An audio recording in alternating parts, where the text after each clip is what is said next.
Michelle Malkin has a great new series over at Conservative Review at CRTV. She's right up there along with our very own Mark Levin, Stephen Crowder, Mark Stein, and I'm a subscriber. I think it's great. And your series, Michelle Malkin Investigates, you've followed this story, speaking of social justice warriors and the kind of damage they can do. They've ruined a police officer's life in Oklahoma City, Daniel Holtzclaw. Why don't you give us a quick overview of what this story was and where it stands now, because you've really exposed it, and from what I'm seeing here, the Oklahoma City Police Department is sort of on its heels.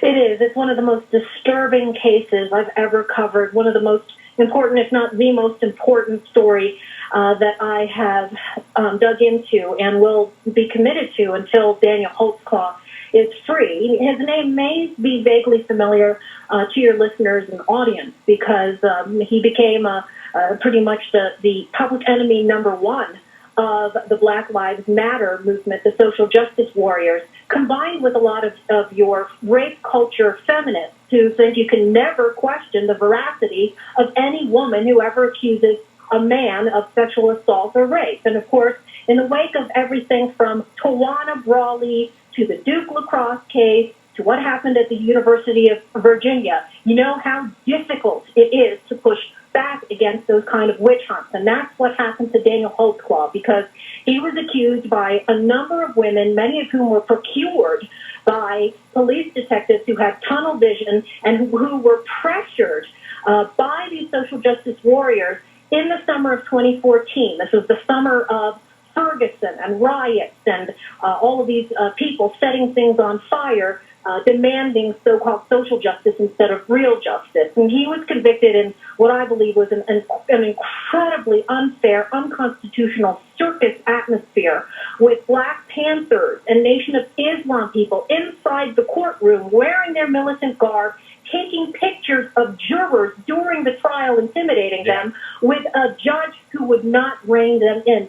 And he just filed his appeal yesterday. It's going to be a long haul. And for anybody who's interested in the Innocence Project type work, I think there's clearly, Larry, a crying out loud need for some kind of nonprofit institute that will represent the people like Daniel Holtzclaw, a law-abiding and law-loving police officer who has had nobody on his side because of fear. It's that social justice mentality that we've been talking about on campus, and it's ramped up hundreds of thousands of times in cases like this. And my understanding here is that as people are, all these police departments and all these municipal organizations, they all like to use Twitter and Facebook to have social media presence so they can, show that they're reaching out and they're engaged in their community. So people have seen your report, Michelle Malkin at CRTV. They have serious questions and challenges for the Oklahoma City Police Department about how they conducted this investigation into one of their own.